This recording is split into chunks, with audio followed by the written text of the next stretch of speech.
Students, touch का tuitions आपके लिए लेके आए हैं heredity and evolution chapter part 3 10th standard. So इस चैप्टर में हम पढ़ेंगे एवोल्यूशन के बारे में पढ़ेंगे। तो एवोल्यूशन की definition, it can be defined as a naturally occurring slow continuous and irreversible process of change. तो इसमें कि जो ग्रेजुअल चेंजेस आती हैं, चाहे वो एटमॉस्फेयर में है चाहे वो लिविंग ऑर्गेनिजम्स में है, इसको हम क्या बोलते हैं? एवोल्यूशन बोलते हैं। तो अगेन इसकी अब टाइप्स हो सकती हैं, 2 टाइप्स हो सकती हैं। Inorganic evolution, gradual change occurring in the elements combination and surrounding with time, कि टाइम के साथ जो भी जोग्राफिकल चेंजेस आती हैं, जैसे माउंटेन्स हैं, रिवर्स हैं, जहाँ की न्यू वाटर बॉडी बन जाती है, एयर पोल्यूशन की वजह से एयर की क्वालिटी चेंज हो जाती है, तो इनकी वजह से जो एनवायरमेंटल कंडीशन है वो चेंज होती हैं। तो इसको हम बोलते हैं इनऑर्गेनिक इवोल्यूशन। कोई वॉल्केनिक eruption हुई है, न्यू सॉइल बनी है, न्यू वाटर बॉडी कोई बनी है, तो this all comes under inorganic evolution. दूसरा आता है हमारे पास organic evolution. So gradual changes occurring in living organisms with time and changing environment. तो चेंजिंग इन्वायरमेंट की वजह से जो एनिमल्स में अडेप्टेशंस आ रही हैं, वेरिएशंस आ रही हैं, तो उसको हम बोल सकते हैं organic evolution. So these are the changes in the animals. तो एनिमल्स में जो चेंजेस आ गई हैं एनवायरनमेंट की वजह से या वेरिएशंस की वजह से, म्यूटेशंस की वजह से, उसको हम बोलते हैं organic evolution. Then other traits. Traits अब 2 टाइप्स की हो सकती हैं, इनहेरिटेड ट्रेट्स, दूसरा होती हैं एक्वायर्ड। तो inherited traits which can pass from parents to their offspring. तो जो पेरेंट्स से आगे उनके ऑफस्प्रिंग्स में चेंजेस आती हैं, जब जो भी ट्रेट्स आगे ट्रांसमिट होती हैं, उसको हम बोल देते हैं इनहेरिटेड ट्रेट्स। तो एक जनरेशन से ये दूसरी जनरेशन तक पास होती हैं। तो यहाँ पर हम फ्री ईयर लोब और फ्यूज्ड ईयर लोब की बात कर सकते हैं। तो यहाँ पर आप देख सकते हो कि फ्री ईयर लोब, दूसरी फ्यूज। तो ये आप अपनी फैमिली में भी चेक कर सकते हो कि आपके जो सिबलिंग्स हैं, ब्रदर सिस्टर्स हैं, तो किस में किस तरह का करैक्टर प्रेजेंट है। तो ये ट्रेट क्या है? ये इनहेरिटेड ट्रेट है जो एक जनरेशन से नेक्स्ट जनरेशन में आती है। दूसरा आती है हमारे पास एक्वायर्ड ट्रेट्स। तो एक्वायर्ड ट्रेट्स क्या हैं? These are the traits which are acquired और gain during the life span और आफ्टर बर्थ। कि बर्थ के बाद जो आपका लाइफ स्पैन चलता है, उसमें जो जो आपकी बॉडी में चेंजेस आती हैं, या जो भी एनिमल है उसकी बॉडी में जो जो चेंजेस आती हैं आफ्टर बर्थ, वो उसकी एक्वायर्ड ट्रेट्स हो सकती हैं। जैसे यहाँ पर हम एग्जांपल ले रहे हैं बॉडी बिल्डिंग की। तो ये बॉडी बिल्डर जो हम शो कर रहे हैं, इसने अपनी खुद वर्कआउट करके अपनी बॉडी बनाई है, बाइसेप ट्राइसेप बनाए हैं। बट ये बाइसेप ट्राइसेप ये इनहेरिटेड करैक्टर नहीं है। ये करैक्टर इस बॉडी बिल्डर के साथ ही ख़त्म हो जाएंगे, इसकी नेक्स्ट जनरेशन में पास नहीं होंगे। ये नहीं होगा कि उसकी जो नेक्स्ट जनरेशन आएगी, उसकी जो ऑफस्प्रिंग्स होंगे, उनकी बॉडी, उनके बाइसेप ट्राइसेप अपने आप ही डेवलप हो जाएंगे, ऐसा नहीं होगा। उनको फिर से वर्कआउट करना पड़ेगा, जिम जाना पड़ेगा, देन वो इस बॉडी को दोबारा से गेन कर सकते हैं। तो ये क्या है? ये एक्वायर्ड ट्रेट है, ये इनहेरिटेड ट्रेट नहीं है। नेक्स्ट आता है speciation. So it is the origin of new species from the pre existing ones. कि पुरानी स्पीशीज से ये आगे नई स्पीशीज़ जो है वो डेवलप होती हैं। तो अब इसमें कॉजेज़ क्या हैं जिसकी वजह से न्यू स्पीशीज़ बनते हैं? एक तो हम बोल सकते हैं sympatric, that is a reproductive isolation. इसमें क्या होता है कि जैसे कोई एक एंसेस्टर है, उसके आगे जो ऑफस्प्रिंग्स हैं, अगर मैं हॉर्स और डोंकी की एग्जांपल लूँ, तो इनका कोई ना कोई कॉमन एंसेस्टर हुआ होगा। देन इन दोनों में वेरिएशंस थी। एक फैमिली बन गई, किसकी बन गई? डोंकी की, दूसरी बन गई हॉर्स की। अब ये हॉर्स और डोंकी एक ही जगह पे रह रहे हैं, एक ही पॉपुलेशन में हैं, बट ये आपस में रिप्रोड्यूस नहीं होते, आपस में ये क्रॉस नहीं करते। उसकी वजह से क्या हुआ कि हॉर्स की प्योर लाइन अलग से चल पड़ी और डोंकी की प्योर लाइन अलग से चल पड़ी। तो दोनों का पैरेलल इवोल्यूशन हो रहा है। दो नई स्पीशीज़ दोनों पैरेलल चलती जा रही हैं। क्यों ऐसा हो रहा है? क्योंकि आपस में वो क्रॉस नहीं कर रहे, इसलिए कोई हाइब्रिड प्रोड्यूस नहीं हो रहा। तो ऐसी स्पीसीएशन को हम बोल देते हैं सिम्पैट्रिक। दूसरी होती है एलोपैट्रिक स्पीसीएशन। इसमें जियोग्राफिकल आइसोलेशन होती है। मीन एक कंट्री या एक कोई भी आइसलैंड है, वो बाकी की जो टेरेस्ट्रियल पार्ट है उससे सेपरेट होता है, और जो स्पीसीएशन होती है वो अलग अलग एरिया में अलग अलग होती है सेम टाइम पर। ऐसे हम इसकी एग्जांपल ऑस्ट्रेलिया के साथ ले सकते हैं। ऑस्ट्रेलिया जो था वो जोग्राफिकली पूरे वर्ल्ड से आइसोलेटेड था और वहाँ पर मार्सुपियल ट्रेड्स जो है वो डेवलप हुई हैं। तो मार्सुपियल ट्रेड्स सिर्फ ऑस्ट्रेलिया में ही पाई जाती है, बाकी वर्ल्ड में कहीं पर भी नहीं होती। तो वो यूनिक करैक्टर जो है उनके, वो सिर्फ ऑस्ट्रेलियन ऑर्गेनिजम्स में ही है। जैसे कैंगरूज की हम एग्जांपल लेते हैं, तो एक कैंगरू सिर्फ ऑस्ट्रेलिया में ही मिलता है, पूरे वर्ल्ड में आपको कहीं पर भी नहीं मिलेगा। तो ये मार्सुपियल ट्रेड्स में आते हैं। तो ये करैक्टर ऐसा क्यों हुआ? एलोपैट्रिक स्पेसिएशन की वजह से हुआ, क्योंकि जो ऑस्ट्रेलिया था वो बाकी वर्ल्ड से कट ऑफ था जियोग्राफिकली। तो वहाँ पर जो डेवलपमेंट हुई, जो इवोल्यूशन हुआ, वो इंडिपेंडेंटली हुआ as compare to other world's evolution. So that is called allopatric speciation. Then एक टर्म आती है नेक्स्ट, जेनेटिक ड्रिफ्ट। अब जेनेटिक ड्रिफ्ट में क्या होता है कि कोई एलियन करैक्टर किसी पर्टिकुलर पॉपुलेशन में एंटर कर जाता है, देन धीरे धीरे वो एलियन करैक्टर वहाँ पर स्प्रेड होना शुरू हो जाता है और वहाँ का जो नेचुरल, जो नेटिव करैक्टर था, वो धीरे धीरे ख़त्म होना शुरू हो जाता है। सो इसमें एग्जांपल हम ले सकते हैं, जैसे हम इंडियंस में ब्लू कलर्ड आई बहुत कम है, ज़्यादा क्या है, ब्लैक और ब्राउन है। सपोज़ कोई ब्लू कलर्ड आई का जीन इस पॉपुलेशन में आ जाता है और धीरे धीरे सभी लोगों की आइज़ का कलर जो है वो नेक्स्ट जनरेशन जो आ रही है उनमें ब्लू आना शुरू हो रहा है, ब्लैक और ब्राउन ख़त्म होना शुरू हो जाए, कम होना शुरू हो जाए। तो ये क्या हुआ? That is the genetic drift, कि कोई एलियन करैक्टर आया और पॉपुलेशन में वही स्प्रेड होना शुरू हो जाए, तो इसको हम बोल देते हैं जेनेटिक ड्रिफ्ट। तो इसकी वजह से भी न्यू स्पीशीज़ बन सकती हैं। देन आता है नेचुरल सिलेक्शन। अब नेचुरल सिलेक्शन में क्या है कि जैसे कोई भी एक्वायर्ड करैक्टर है, एक्वायर्ड करैक्टर कई बार इनहेरिटेड भी हो सकता है। इनहेरिटेड कब होगा? जब नेचुरली वो सिलेक्ट होगा, कि नेचर उसको सिलेक्ट कर लेगी और वो करैक्टर जो है वो इनहेरिटेड बन गया। एक्वायर्ड करैक्टर था, एनवायरमेंटल चेंजेस की वजह से वो करैक्टर आया था, ऑर्गेनिज्म ने अडेप्टेशन करी थी और वो अडेप्टेशन इनहेरिटेड बन गई और वो करैक्टर नेक्स्ट जनरेशन में पास होना शुरू हो गया।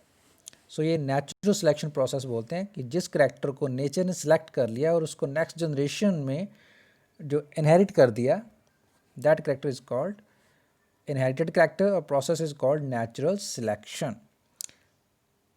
नेक्स्ट टर्म है हमारे पास mutation. So mutations, these are the sudden change in the DNA sequencing. तो डीएनए की सीक्वेंस में कोई चेंज आ जाती है। चेंज किसी वजह से भी हो सकता है, म्यूटाजन हम वर्ड यूज़ करते हैं, म्यूटाजेंस की वजह से चेंजेस आ सकती हैं। जैसे यूवी लाइट है, यूवी रेडिएशंस भी म्यूटेशन कॉज कर सकती हैं। तो ऐसे बहुत सारी और भी रेडिएशंस हैं जो म्यूटेशंस कॉज कर सकती हैं। और उस म्यूटेशन, अब म्यूटेशन कई बार कॉपिंग के दौरान भी होते हैं, जब डीएनए रेप्लिकेट करता है उस टाइम पर भी कई बार म्यूटेशन हो सकती है। सो इस म्यूटेशन से एक नया करैक्टर आ सकता है, कोई नई तरह का प्रोटीन बन सकता है, तो इससे इवोल्यूशन हो सकता है, तो एक नई स्पीशीज़ भी डेवलप हो सकती है। हम वर्ड एक यूज़ करते हैं saltation, single large mutation which results into an evolution.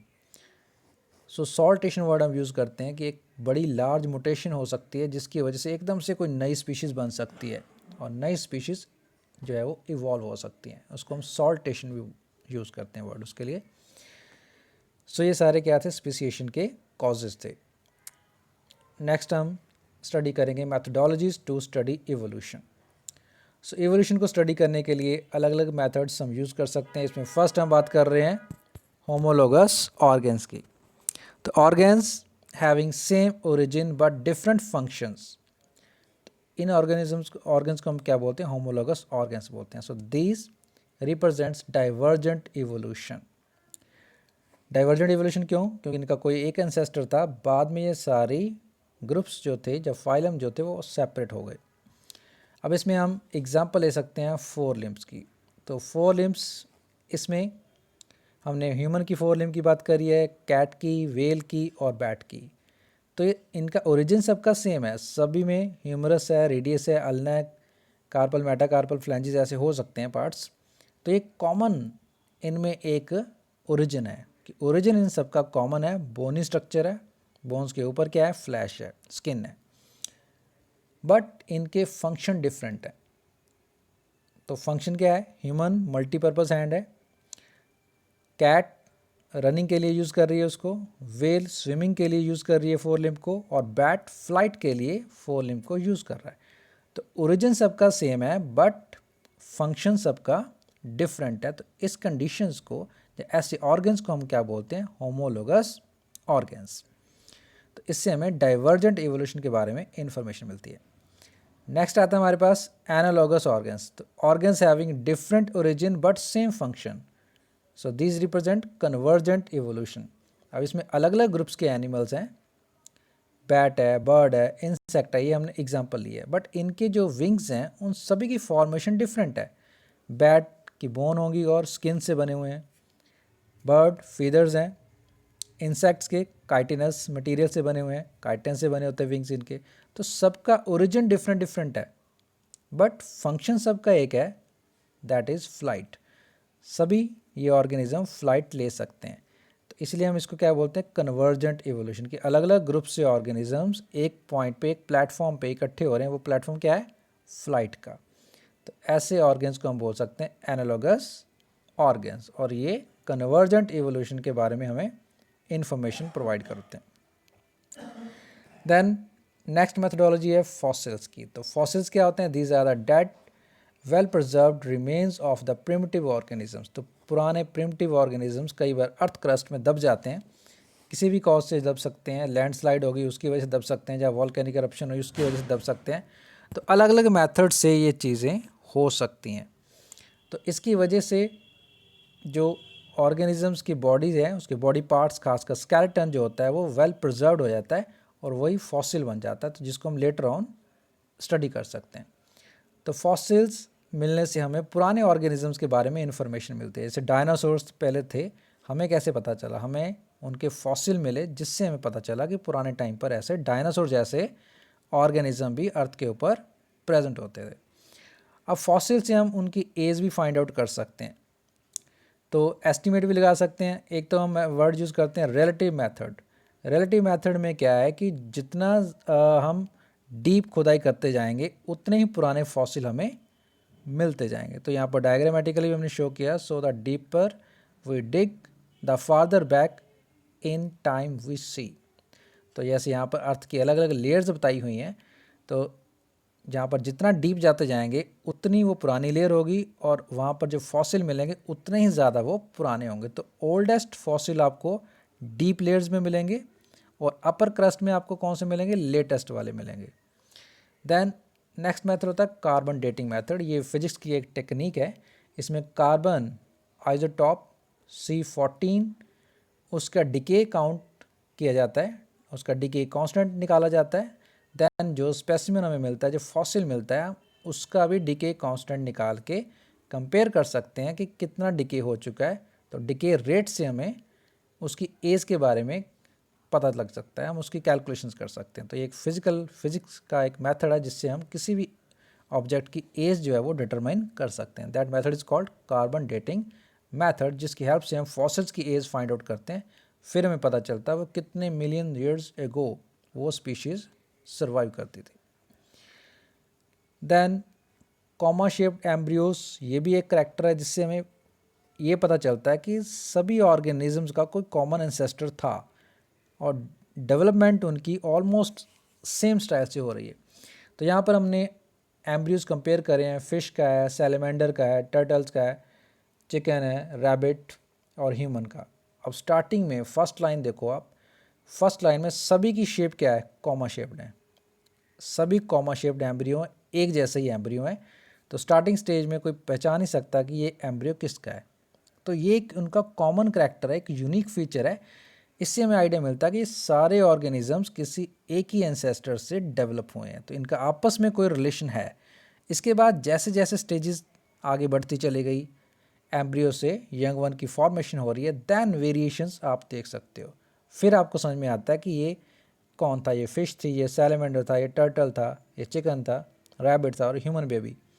तो इस तरह से आपको बाद में पता चलता है। स्टार्टिंग में फर्स्ट जो एम्ब्रियो बनते हैं वो कॉमा शेप्ड ही बनते हैं, तो एक बहुत बड़ी उनमें सिमिलैरिटी होती है। नेक्स्ट टूल है हमारे पास molecular phylogeny. So study of the evolutionary relationships by comparing DNA of different species. तो यहाँ पर हम अलग अलग ऑर्गेनिजम्स के डीएनए को कंपेयर कर सकते हैं। अब डीएनए सभी ऑर्गेनिज्म में होता है, तो ये भी एक कॉमन करैक्टर हो गया। तो इससे ही पता चलता है कि सभी का ओरिजिन समवट सेम है, तो कोई ना कोई उनका एंसेस्टर कॉमन हो सकता है, जिसकी वजह से ये सारे ऑर्गेनिज्म आगे मल्टीप्लाई होते आ रहे हैं। तो सभी में डीएनए है। डीएनए 4 टाइप के न्यूक्लियोटाइड से बना होता है। तो पूरे वर्ल्ड में जितने भी ऑर्गेनिजम्स है वो उन्हीं 4 टाइप के न्यूक्लियोटाइड से ही उनका डीएनए बना हुआ है, और वो सेम पैटर्न से रेप्लिकेट करते हैं। तो ये डीएनए की बेस पर भी हम इवोल्यूशन को स्टडी कर सकते हैं, या फिर प्रोटीन्स को स्टडी करके भी हम ऑर्गेनिजम्स में सिमिलैरिटी जज कर सकते हैं। जैसे चिंपैंजी और ह्यूमन, तो इसमें इनका डीएनए काफ़ी परसेंटेज में मैच करता है, अबव 95% इनमें मैचिंग होती है। वाइट माइस और ह्यूमन, ये भी काफ़ी परसेंटेज इनकी है जो मैचिंग हो रही है, इनके प्रोटीन्स मैच कर रहे हैं, इनका डीएनए मैच कर रहा है, तो ये एक रिलेशनशिप एस्टैब्लिश हो जाता है। तो इसको हम बोलते हैं मॉलिक्यूलर फाइलोजेनी। तो जेनेटिकली हम डीएनए सीक्वेंसिंग करके या प्रोटीन्स की स्टडी करके हम पता कर सकते हैं कि कौन सा ऑर्गेनिज्म किसके साथ कितने परसेंट मैच कर रहा है। तो ऐसे हम यहाँ पर हम फिर इसको ऐसे फ्लो डायग्राम में शो कर सकते हैं कि इनमें आपस में सिमिलैरिटीज़ क्या है, कि कितने इनके आपस में सिमिलैरिटीज़ हैं, प्रोटीन्स और डीएनए के पैटर्न इनके मैच करते हैं। जैसे यहाँ पर एक फ्लो डायग्राम बनाई हुई है, तो इसमें crocodile, birds, lizard, snake, rodents, primates, marsupials, इनको हमने एक तरह से फ्लो डायग्राम में उनको रिप्रेजेंट किया हुआ है।